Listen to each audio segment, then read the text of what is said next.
दहायना एसे दिगदारमोन एबारासो थिग जागोन ना 15,000 सेल्फ हेल्प ग्रुपनो 15,000 सोरबा मोनबाय सोरनाबा फ्राय हाबबाय नङा होमबा हाबबाय नोंसिना मोननाय दंना गैया बाव मोननायफ्रा सिरि आरो मोनबावगोन बे आराम्भनि হেক নহয় আমার জাস্ট 5 মাহ হইছে আহা বছর পাবো তার নেক্সট বছর পাবো যেনেকা আপোনালোকে মহিলা মিটিংত ওলাই আহিছে এনেকা যদি হাগ্ৰামা মহিলাৰ সাৰে টিকি পায় 15,000 জায়গাত 20-25,000 কৰিব পাৰে होमबा नोंखायनो नोंसोरो हाग्रामा महिलारि सारा जेला मिटिं जागोन लोब ओंखार सारा फैसाबो बारायनानै होगोन होनदों बे जोंनि थांनाय बारनि इलेक्शननि गेरेन्टिमोन आरो 50,000 जोंनि दुखिया श्रेणीफोरनो 10,000 होगोन होननानै थांनाय बिसायख'थियाव जोंनि बिपिएफनि दैदेनगिरि बिथांमोनहा खोथा होदोंमोन आरो खोथा होनाय बादिनो मानाव गेदेर हाग्रामा महिलारि सारा 50,000 जोंनि दुखिया बिथांमोननि नाम लिस्ट खालामनानै 10,000 हरनो थाखाय लिस्ट खालामखाबाय दतमा समष्टियाव प्राय 1250 जन मानसिफोरा लिस्ट हरदों आरो दतमा समष्टिर এই বছৰত 1250 জন ব্যক্তিয়ে যিসকলে দুখীয়া তেওঁলোকক 10,000 আৰ্থিক সহায় কৰিম বুলি ইতিমধ্যে হাগ্ৰামা মহিলাৰি সাৰে ঠিক ঠাক কৰি থৈ দিছে আৰু ইণ্ডাষ্ট্ৰি ডিপাৰ্টমেণ্টৰ পৰা 10,000 আমাৰ দুখীয়াসকলে পাব 1250 জন দতমা সমষ্টিনিफ्राय 10,000 मोनगोन सारा बिटिसिनिफ्राय 50,000 मानसिफ्रा 10,000 थांनाय बाराव जों इलेक्शनाव बुंदोंमोन बेखौ मानाव गेदेर हाग्रामा महिलारि सारा 5 मासावनो मावफुंनानै होबाय आरो बेल' नङा जोंहा जाय बिथांमोनहा साख्रि गैया जाय बिथांमोनहा बेकार जोंहा लाइमोनफोरनो 2 लाख टाका होनाय 100 कोटी जों जुदि बिपिएफआ पावाराव फैयोब्ला बिटिसिनि लाइमोनफोरनो थाखाय 100 कोटी टाका होगोन होननानै मानाव गेदेर हाग्रामा महिलारि सारा खोथा होदोंमोन आरो खोथा होनाय बादि 5,000 सेंग्रा सिख्लाफोरनो जोङो 2 लाख टाका हरबाय आरो दतमा समष्टिनिफ्राय 100 जन लाइमोन सेंग्रा सिख्लाफ्रा 2 लाख टाका मोनदों आरो এইটো আমাৰ আৰম্ভণিহে আৰু এমএলএ ইলেকশন পাছত অসমৰ chief minister doctor Himanta Biswa Sarma সাৰে যোৱা বিটিসি একর দিনা কোকৰাঝাৰত আহি তেখেতে ঘোষণা কৰি থৈ দিছে যে হাগ্ৰামা মহিলাৰি সাৰে এই বিলি 5,000 যুৱতী যিসকলে বেকাৰ তেওঁলোকক 100 কোটি টাকা দিছে আৰু অসমৰ চিফ মিনিষ্টাৰ সাৰে কৈছে এমএলএ ইলেকশন পাছত 300 কোটি টাকা 15,000 আমার যাই 15,000 লাইমন সেंग्रा सिख्ला बेकार बिथांमोननो 2 लाख एमएलए इलेक्शननि उनावनो मानाव गेदेर हाग्रामा महिलारि सारा हरबावगोन बेयाव जोंनि लाइमोनफोरा मोनबावगोन थांनाय बाराव 5,000 लाइमोनफोरा 2 लाख मोनबाय एबार एमएलए इलेक्शननि उनाव 15,000 सेंग्रा सिख्ला जायफोरा साख्रि मोनाखै बिथांमोनहा 2 लाख मोनगोन बे जोंनि 3 नम्बर गेरेन्टिमोन 4 नम्बर गेरेन्टि जोंनि जाय बिकलम्ब जाय सिनियर सिटिजेन बिथांमोननो 10 कोटी टाका होनाय आरो 10,000 होनाय बेखौबो जों जागायबाय बेबो सोलिगासिनो दङ आरो तार पाছত 1 नम्बर गेरेन्टि माटिर पाट्टा এই মাটির পাট্টা দিয়া কামও আমার সরকারে আরম্ভ করি আছে जोंना आरम्भ जागासिनो दङ तार फारसेयाव बिनिफ्रायबो हाग्रामा महिलारि सारा बुंदों मेट्रिक परीक्षाया जोब्बाय मेट्रिक परीक्षा শেষ হৈ গ'ল বিটিসি অঞ্চলত টপ 10 বাছনি কৰিব আৰু যি মেধাৱী ছাত্ৰ ছাত্ৰীয়ে টপ 10 ৰ পজিশন পাব তেওঁলোকক 5 लाख रां अनसुंथाइ होनाय जागोन मेट्रिक परीक्षायाव टप 10 सायख'गोन आरो नोंसोरनाथ' मोनथारगोन दतमायावथ' फरायनायाव बिराद मोजां रामफल बिलाव फरायनायाव बिराद मोजां नङा होमबा बे ओनसोलाव फरायनायाव बिराद मोजां मोनगोन बादि मोनदां बेनि ओनसोलनि फरायसाफोरा फरायनायाव बिराद गोसो होयो हायार सेकेन्डारि दं science stream commerce stream arts stream separate top 10 বাছনি কৰিব আৰু সবে 5 লাখ যিসকলে টপ 10ত পজিশন পাব তেওঁলোকে 10,000 5 লাখ फैसा बिथांमोनाबो मोनगोन टप 10 जाय आर्ट्सआव जाय कमार्सआव जाय साइन्स स्ट्रिमाव हायार सेकेन्डारियाव बिटिसि सरकारा टप 10 सायख'गोन आरो बे टप 10 नि जाय मासियाव आवग्रिनो हागोन बिथांमोना 5 लाख राङारि अनसुंथाइ मोनगोन बेबो मानाव गेदेर हाग्रामा महिलार सारनि रादाय होनाय आरो बेल' नङा बिमा रावाव एमआइएलआव हायार सेकेन्डारियाव मेट्रिकआव जाय टपार मोनगोन बिथांमोना 3 लाख रां अनसुंथाइ मोनगोन आरो बेल' नङा जाय यूपीएससीआव जाय एपीएससीआव जाय मेडिकेलाव जाय इंजिनियारिं कलेजाव आरो जाय पीएचडी एमफिल एडमिशन मोनगोन बिथांमोनाबो राङारि अनसुंथाइ मोनगोन मानाव गेदेर हाग्रामा महिलारि सारा बे खोथाखौ होबोखादों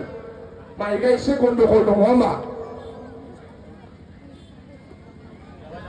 माइगा एसे गन्डगल दं सम अब्लाबो नोंथांमोना बुजिखादों आरो सब नोंसोर बुजिजोबखानायखा आरो बर्डखौ नोंसोर होखागोन होनायनि थाखाय साबायखरसो बावनो आं फैदों मानोना दतमा ओनसोलनिखौ खावलायलायनो नाङा नोंसोर बुजिजोबखानायखा दायथ' लाखायो नङा होमबा आरो दाथ' इउपिपिएल गैला इउपिपिएलआ फ्राय जोंजोंनो फैजोबबाय खाम्फा बरगयारि सार थांदोंमोन जों फैबाय चन्दन साराबो रिजिगनेसन होनानै दं बिथांमोननि मा होनो गोबां बारग' एमसिएलए गुनेश्वर गयारि आरो नोंथांमोननि बे सेरफांगुरिनि आवगायनि एमसिएलएआ मा नाममोनलाय जोमै आदा जोमैयाबो जों फैबाय आदा जोमैयाथ' होनदों ट्रेक्टर बेलथायनायखौ नुखानानै बाज्रुमाबा होसिनजागौसोमोन आं होनदों आदा जोमैया उदालगुरियाव थांनानै बुंदों आं होनदों बे खोथाखौ आदा नोङो खनसे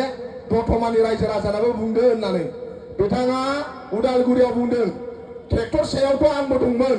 नाथाय ड्राइभारानो जा फाग्ला सालायो थांनानै सौदाव हैनानै ट्रेक्टरा बेलथायबाय आं बिनिफ्राय जुम बाज्रुमनानै जेरैखि जाया नांगौ हमथाबाय नङाब्ला गावबो होसिनजागौमोन जाहैदों दिनै जाय ट्रेक्टराव दङ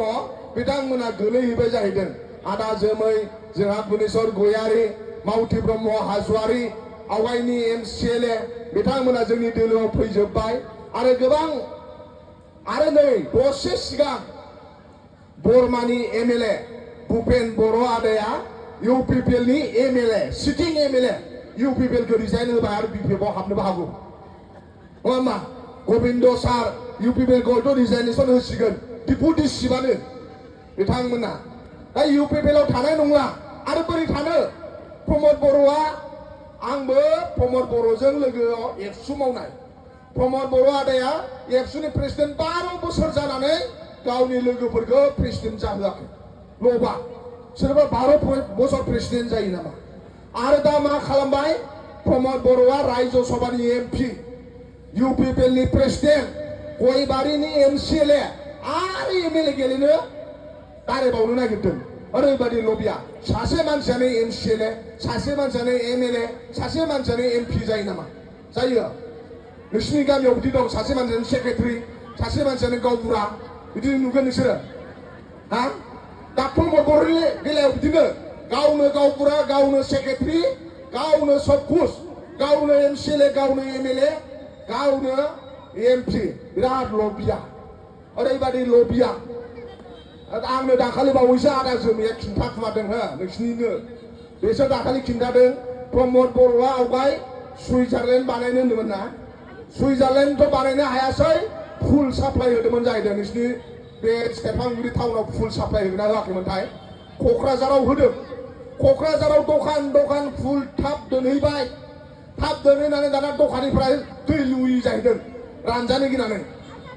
गिनानै दै लुबाय थायो जाहैदों दै लुबाबो रानबाय राननानै क'क्राझारनि सासे दखानिया मा दै लुबाबो रानखो प्रमद बर' होफैनाय फुलालायनानै फुलखौ नायब्ला सिङाव रोदायानो गैयामोन जाहैदों माने थाबखौ बायदों फुल दंबा दानस'दों आरो थ्रोब सोदों आरो साप्लाय होदों रोदायानो गैयाबाथ' रानखागोन ना दा बे जाहैबाय प्रमद बर'नि सुइजारलेण्ड खालामनो नागिरनाय मिथिबाय दा ओंखायनो थगायजानो नाङा इउपिपिएलआ गोदै गोदै बाथ्रा बुंफैब्लाबो था बिपिएफ सरकारखा अरुणोदय स्किमखौबो मोनगोन आपनालोके पाबो अरुणोदय स्किम इउपिपिएलए मामा मामि खालामनानै गालांदोंमोन अरुणोदय आपनालोके पाबो आपनालोके आईवाई घर আমার সরকার 5 মাস হইছে ঠিকঠাক করার অকমান সময় লব আইওয়াই ঘরও পাবো অরুণোদয়ও আপনাদেরকে পাবো আর স্ত্রী বড়া जोंहा मामा मामि रानगासिनो ना स्त्री बड़ा मोनाखै नोंसोर थौ कुकार मामा मामि रानदोंना औ जायगा जायगा रानबाय जायगा जायगा रानाखै रानजोबगोन समस्ति वाइज जोंहा स्त्री बर्ड दङ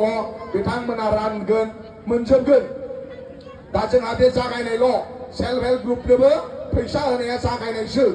आरो खालमासिबो मोनगोन युथफोराबो मोनबावगोन मा होनो सिनियर सिटिजेन लेंग्रा लेंग्रियाबो मोनबावगोन हा पाट्टाखौबो मोनगोन मोनलांबाय थागोन बे जागायनायसो गावस्रा सेलायलायो बिरादनो 1 मास 2 मासखौनो नेथ'नो नागिरा नङा होमबा जि सेलायलायो आंना मोनथारासै मोननाय नंला नामा सानो मोनगोन आईवाई न'आबो मोनगोन सब मोनगोन खालि एसे दैजोल' हमथ' नङा होमबा एसे दैजोल' हमथ' मोनजोबगोन उनाबो मोनगोन उनथिंजायबो मोनगोन मिथिबाय सिन्था खालामनो नाङा सब मोनजोबगोन आं बारा गोलाव बुंनाय नंला जोंहा नेक्स्ट मिटिं दंबावो दतमायाव दतमा टाउनाव मिटिं दंबावो खालि 9 तारिखआव गोसोआव लाखिदो थांनाय बिटिसि इलेक्सनाव जेरै नोंथांमोना मा होनो भट होनानै प्रकाश बसुमतारी सारखौ देरहाबाय थिग बेबादिनो एबारबो एमएलए इलेक्सनाव थांनाय बारनि बादि न'निफ्राय ओंखारनानै 9 तारिख एप्रिलाव न'निफ्राय ओंखारनानै नांगोलनि सावगारियाव भट थुयो आरो देरहाखागोन सोरबा नोंसोर सानो नामा कुनबा भाबे नाखि आमी एमएलए हारिब बोली भाबे नाखि जेनगोन सानदों नामा सानदों सानाखैबा आं मोनसे नोंसिनो बेखौ एसे सेंग्राफ्रा बुजिगोन बेखौ होनो डाटा डाटा माने मा थांनाय बिटिसि इलेक्सनाव जोङो गासै बिटिसिआव 7,40,000 भट मोनदों बिपिएफआ 7,40,000 भट मोननायाव जों 28 जन एमसिएलए मोनदों इउपिपिएलआ थांनाय बाराव इउपिपिएलआ थांनाय बिटिसि इलेक्सनाव बिथांमोनहा 6,19,000 भट मोनदों 6,16,000 भट मोनदों इउपिपिएलआ 6,16,000 भट मोननानै 7 जन एमसिएलए मोनदों बिजेपिआ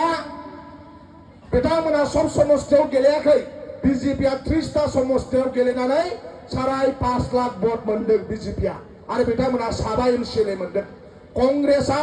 40टा समस्तियाव गेलेनानै सारा बिटिसिआव कंग्रेसआ 40,000 भटल' मोनदों दा जुदि जोंहा बिजेपिआ 5.5 लाख भट मोननाय आरो बिपिएफआ 7.5 लाख भट मोननाय बेखौ जुदि लोगो फोनाङोब्ला जोंहा 13 लाख भट जायो आरो 13 लाख भट जायोब्ला जोंना 69% जायो बिजेपिआ 30 जों 39% आरो 69% भट मोनोब्ला रावबो फेजेननो हाया मानसिफोरानो होयो 69%ल' भट दा 69% एनडिए केन्डिडेटनाव भट दङ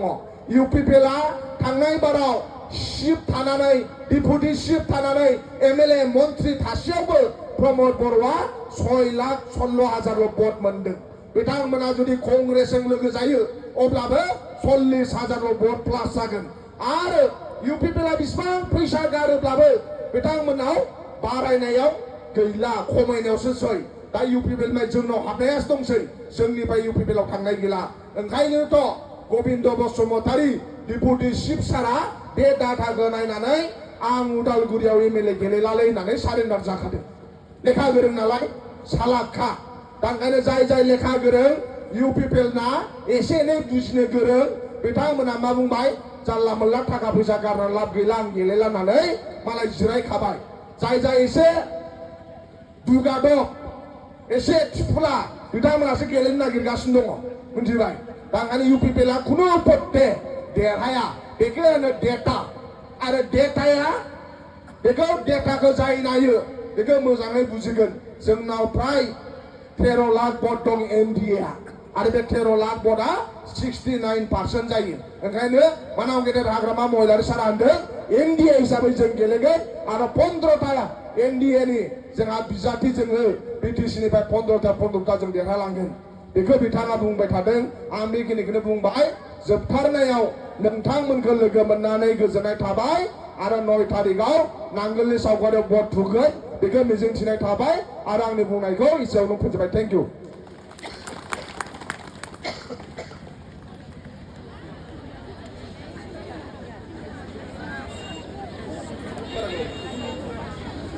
जोबोद